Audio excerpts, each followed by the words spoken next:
Most people think communication is about speaking clearly. It isn't. Communication is about being trusted when the stakes are high. Because when the consequences matter, when millions of dollars are on the table, when careers are on the line, when people are making decisions that can change everything, no one is asking, was the presentation polished? They're asking something much more important. They're asking, can I trust this person? For more than 30 years, I've worked in environments where communication wasn't optional. It was mission-oriented, mission-critical. I've delivered military briefings where accuracy mattered down to the smallest detail because people were making real decisions based on that information. Lives were at stake. And I've sat in rooms negotiating 8- and 9-figure movie deals where the entire outcome depended on how the conversation unfolded. Two completely different worlds, but the same rule applies in both. If people trust you, you lead the conversation. If they don't, you're just another voice in the room. Most communication advice today focuses on surface skills. Speak confidently, use better slides, practice storytelling. Those things are fine, but they miss the real issue. Because in critical conversations, people are not evaluating your presentation skills. They're evaluating 3 silent questions. Does this person know what they're talking about?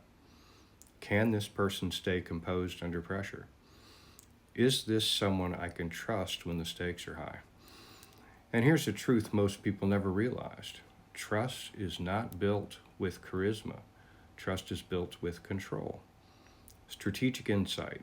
When you've spent decades in high-stakes environments, you start to see patterns. The people who command the room are not always the most charismatic.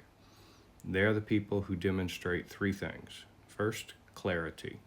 They know their material so well that confusion never enters the room. 2, composure. When pressure rises, they don't rush, panic, or over-explain. They slow down. And people instinctively trust calm authority. And third, control of the conversation. They guide the discussion where it needs to go. Not aggressively, not emotionally, but deliberately. Because when you control the structure of a conversation, you control the outcome. Here's a personal insight. Over the years, I've learned something that surprises a lot of people. The hardest conversations are not always the loudest ones. Often they're in quiet rooms where everyone is listening carefully, waiting to see if the person speaking is someone worth trusting. That's where real communication happens.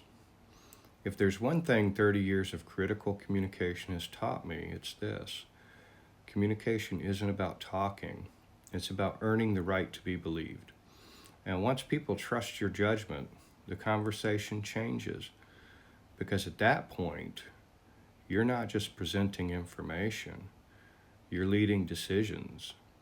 And that is where real influence begins.